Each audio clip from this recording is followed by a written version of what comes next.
Hello, my name is Tyra Whitney, your host for this segment of Beyond NSU.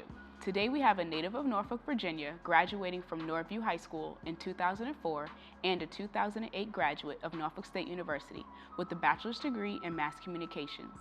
She is also a 2013 graduate of Mississippi State University with a bachelor's degree of science in geosciences and broadcast meteorology.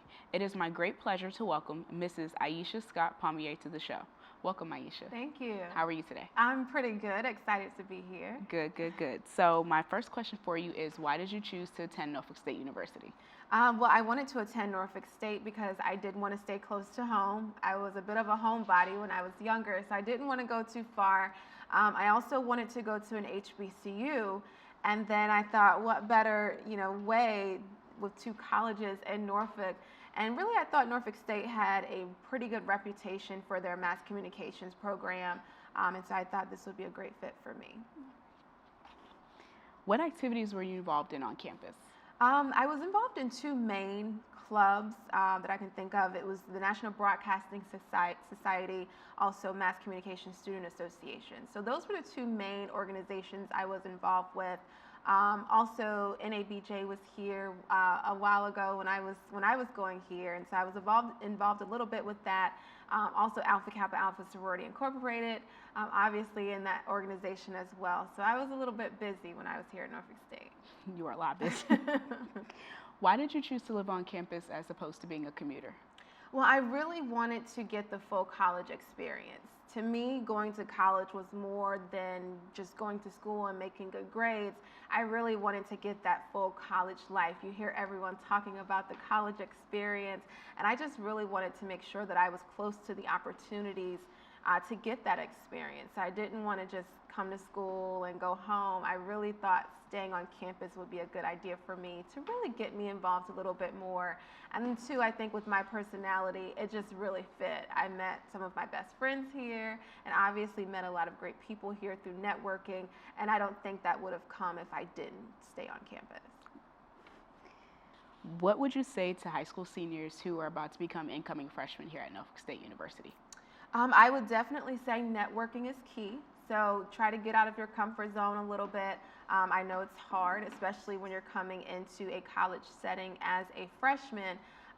It can be a bit intimidating, but definitely stepping out of your comfort zone, making those contacts, networking is key, not only in the mass communications field, but really in any field that you decide to go into. It's a lot of times has to do with who you know. And so really stepping outside of what you know and getting involved in organizations from the beginning, not waiting until, say, your senior year to join an organization, because you can really grow a lot from the organizations that you are in and also grow through your networking as well.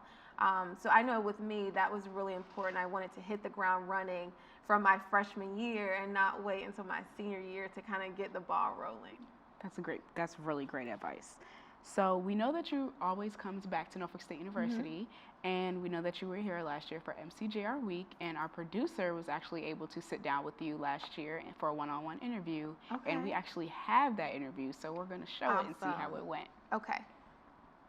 To help the students in the mass communications and journalism department, because when I was here, there were so many people, professors, fellow students that helped me to get to where I am today, and so I feel like it's vital that I come back and do the same and really help this generation to achieve their dreams.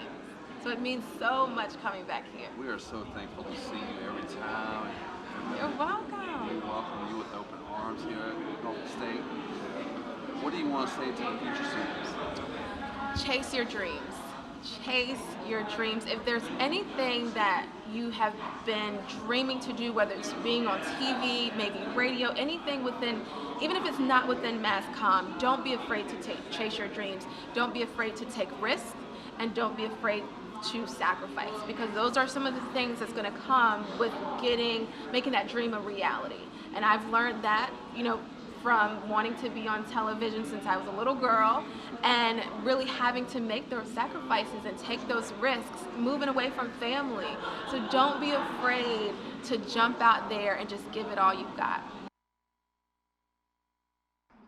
Well, that was great, Iisha. Thanks. So we also know that you are on-air talent at WVEC Channel 13 here. And can you tell us where you got your first chance as on-air talent and what that experience was like? Yes, and actually my first time on air, I was really nervous, and I was sort of in this mode of, okay, do I want to still do this or not?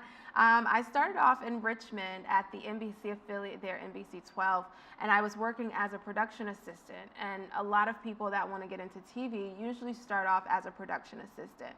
I was working as a production assistant. I was training in weather, and because I was very familiar with the green screen, our news director there basically said, Iisha, you would be perfect to fill in for traffic. And the first thing I thought was, are you serious? Like, I don't know these roads. I don't know anything about Richmond. I just go to work and I go home. But the first time on air, it was definitely an experience. I was nervous out of my mind. To me, looking back on it, at that time, I didn't think I was good. So obviously I'm debating to myself, do I really want to do this? Is this the career for me type of thing? So anybody will tell you that's in TV, especially on air, that first time is not a good measurement of how you will do in that career. So it was very nerve-wracking. I was outside of my comfort zone, but it taught me a lot. It taught me a lot about myself and about the industry, and so I did learn quite a bit from it. Well, our director actually also has that clip, so we are going to also take a look at your first experience on air. We've not really had to do this all winter because it has been so mild, but with the winter weather that we're expecting this evening, I do just want to reiterate that when you're out driving, keep a safe driving distance between your car and the car in front of you. Also, clean any snow or ice off of the windshield completely because you don't want it blowing into the car behind you's windshield. Also, avoid using cruise control or overdrive, especially on icy roads. And also stay tuned to NBC 12 online and on air for the latest updates. I'm Iisha Scott in the First Warning Traffic Center. So tell us, what's it like looking back at that now? The hand gestures. That was the first thing I thought of because now I talk so much with my hands, and there's like certain ways to talk with your hands, believe it or not. And I was thinking, what was I doing? I looked nervous, obviously, kind of stiff. But that comes with time. And looking back on it, I thought to myself, who in the world allowed this girl on TV? I still think that to this day. But I'm glad they did, obviously. But it was pretty interesting. I think that was a snow event that they did in Richmond. And obviously, training in weather, they wanted me to get a little bit more comfortable with the green screen. And so they gave me some pretty good opportunities in Richmond. So I saw via Instagram that you consider yourself a travel enthusiast. Can you tell us some places you've traveled, where you wish you could travel? Yeah, I've been a lot in the United States. I've traveled a lot locally, and I say locally meaning the U.S. or domestically, I should say. And so I put travel enthusiast because I really want to, especially moving into a new decade, I really want to travel more outside of the U.S. And so I would love to go to places like Africa. That's on my bucket list. South America is definitely on my bucket list. And I would love to go to Paris and France maybe one day. So those are some of the places that I said, okay, this new decade, I'm definitely going to jump out of the box a little bit. All right, well, that's great. That's all the time we have for today. Thank you once again to Iisha for coming in and talking to us. I'm Tyra Whitney, and thank you for watching Beyond NSU.